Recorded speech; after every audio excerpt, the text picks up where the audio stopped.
Alright, alors bienvenue à tous. Aujourd'hui, j'avais le goût de faire une petite vidéo par rapport aux meilleures méthodes de prospection en 2023 pour les conseillers en sécurité financière au Québec. Si vous êtes un conseiller financier ou un courtier financier en France ou en Suisse, ces méthodes-là s'appliquent à vous également à 100%.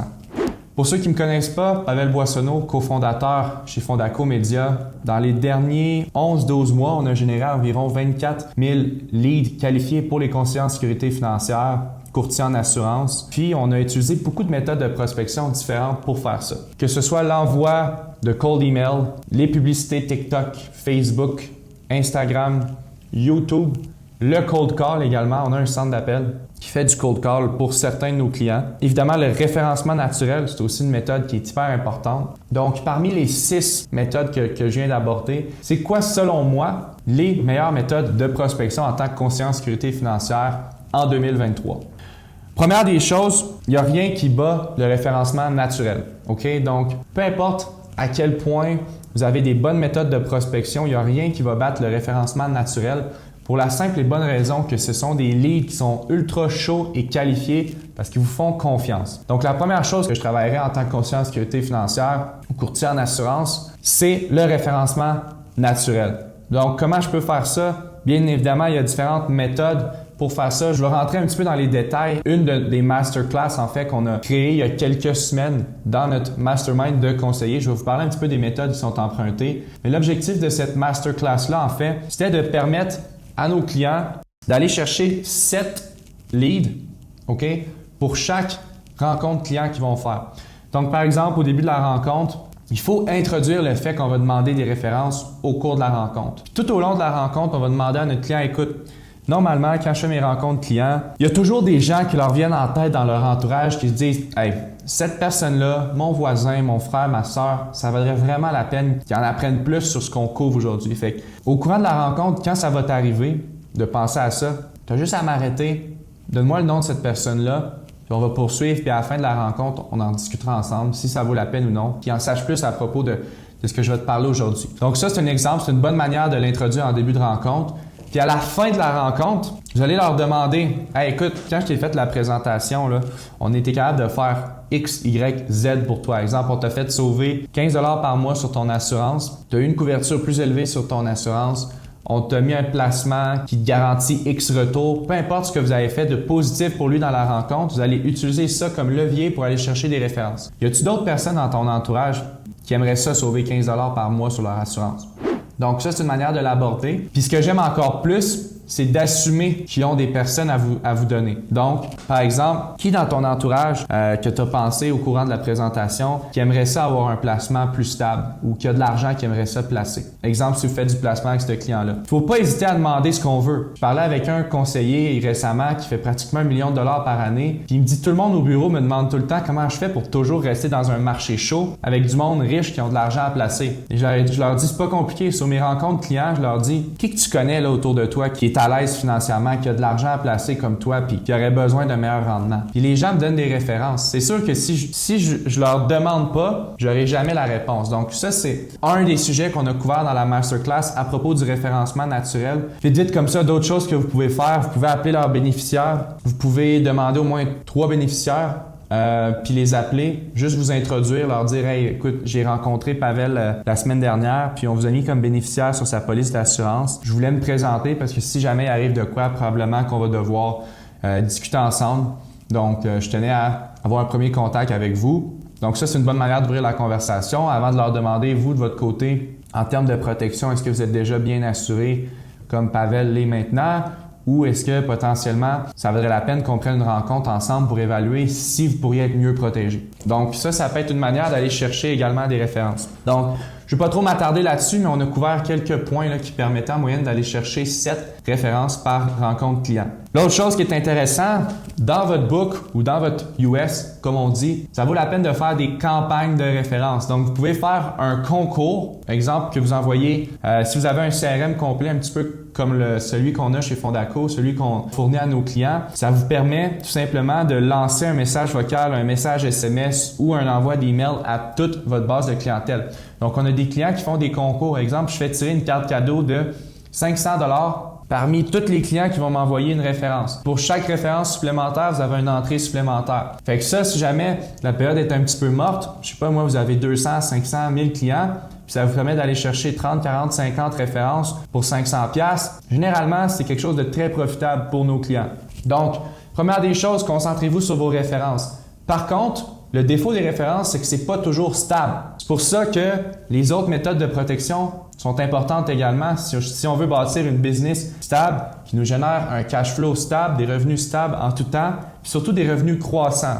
Right? Personnellement, selon l'expérience que j'ai, pour avoir dépensé environ 500 000 en publicité dans les 12 derniers mois, je vous le dis, TikTok Ads, YouTube Ads, pour l'instant, ça ne vaut pas la peine de faire ça si vous êtes un conseiller qui ne dépense pas au moins 1 000 $ par jour en publicité Facebook et Instagram. Donc pour l'instant, je ne pense pas que c'est le cas pour la majorité des gens qui regardent ça. Alors, qu'est-ce que je recommande bien évidemment comme source première de prospection supplémentaire? C'est les publicités Facebook et Instagram. Pour ceux qui nous connaissent, chez Fondaco, on fait deux choses. On vend des leads générés, puis on montre aux conseillers comment générer leur propre lead. Personnellement, si j'étais conseiller, c'est certain que je n'achèterais pas de leads. Que ce soit chez Fondaco ou chez n'importe quelle autre agence de marketing, la réalité, quand on achète des leads, c'est qu'on paye 3 à 4 fois le prix que ça coûte pour le générer. Donc, on ne peut pas jouer la game des leads comme elle doit être jouée. C'est-à-dire que peu importe les qualifications qu'on va mettre dans les formulaires de qualification, peu importe les qualifications qu'on va demander aux leads, il y a toujours des leads qui vont mentir, il y a toujours des leads qui vont dire qu'ils ne sont pas intéressés, qui n'ont jamais rempli de formulaire, qui ne pensaient pas se faire appeler X, Y, Z. Ça, c'est certain.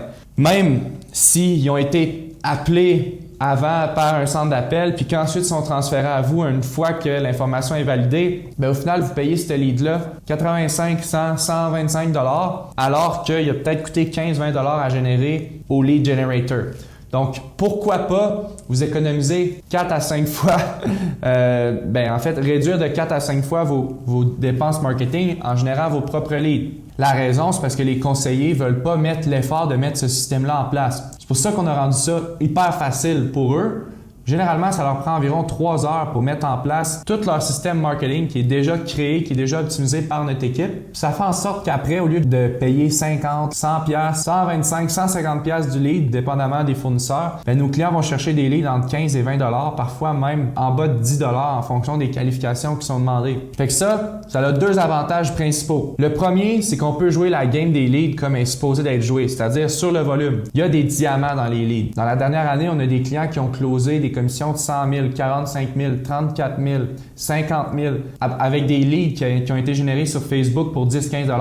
Mais on en a généré 24 000, il y a peut-être eu 10 closes de cette ampleur-là. Par contre, des ventes à 3, 4, 5 000, il y en a toutes les semaines. Il y a aussi plein de leads qui sont pas bons du tout, même si on passe à travers les mêmes qualifications. C'est pour ça que c'est important de jouer la game du volume quand on a des leads. Généralement, ça se divise en 3 façons. Tu as le premier 30% qui sont des leads hyper intéressants, qui sont des très belles ventes, des très beaux clients à long terme pour vous en tant que conseiller. Tu as un autre 30%, c'est des leads qui sont moyens, pas vraiment intéressants, mais c'est des belles ventes, c'est du cash flow, ça vaut à peine de les gérer. Tu as un autre 30% des leads, ça vaut même pas à peine d'en parler. Fait que la réalité, si tu payes, par exemple, 100 $ du lead avec les taxes, tu as juste 30% de ces leads-là qui est réellement le marché que tu veux en tant que client. Tandis que si tu payes 10 $ ou 15 $ pour ces leads-là, c'est pas mal plus intéressant pour toi parce que peut-être tu vas distribuer les leads du milieu à d'autres conseillers dans ton bureau, tu vas complètement ignorer ceux-là, puis toi, tu vas rester juste dans ton marché qui est intéressant. Ça va te coûter moins cher closer des clients dans ton marché intéressant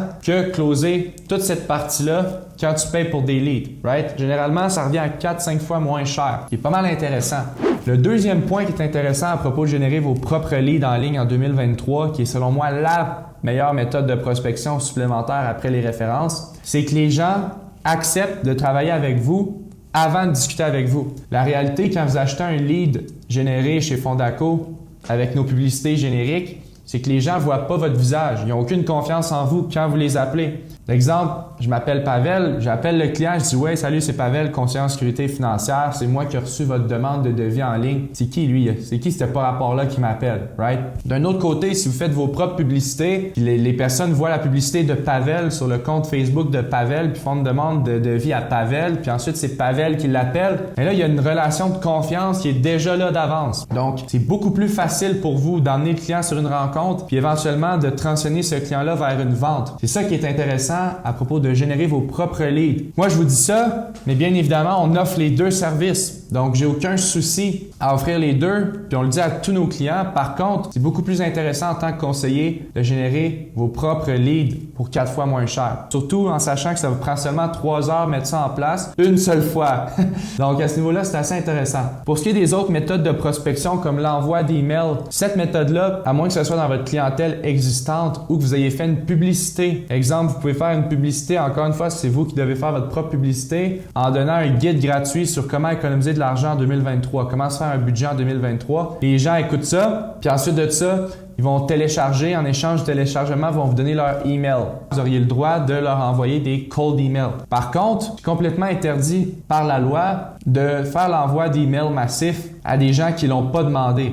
Surtout si vous le faites à des particuliers pour leur vendre de l'assurance vie ou des placements financiers, ça ne sera pas super efficace pour vous. Pour ce qui est cold call, vous pouvez continuer d'acheter des listes de coupons. Vous pouvez continuer à faire du cold call dans ces listes-là en regardant chaque nom s'il est sur la LNNTE. Par contre, dans la majorité des cas, ça ne vaut pas la peine pour le conseiller de le faire lui-même, surtout quand il y a des meilleures méthodes. Ou le conseiller va engager, exemple, un ou une téléphoniste à 25$ de l'heure. Puis ensuite, va devoir payer d'autres frais qui viennent avec ça. Donc, au final, il y a beaucoup de risques au niveau du conseiller. Tandis que, mettons, ce téléphoniste-là, il est capable de booker 1-2 rendez-vous à l'heure. D'un autre côté, tu as un système marketing sur Facebook qui peut te booker, mettons, 5 rendez-vous par jour à 10$, 15$. C'est pas mal plus intéressant parce que la journée où tu n'en veux plus, tu mets ta campagne à off. La journée où tu en veux plus, tu doubles le budget puis tu la mets à on. Parce que le téléphoniste, on peut pas vraiment jouer avec comme ça. Ça reste un humain, ça reste une personne. Puis cette personne-là veut des vacances, cette personne-là veut des avantages, etc.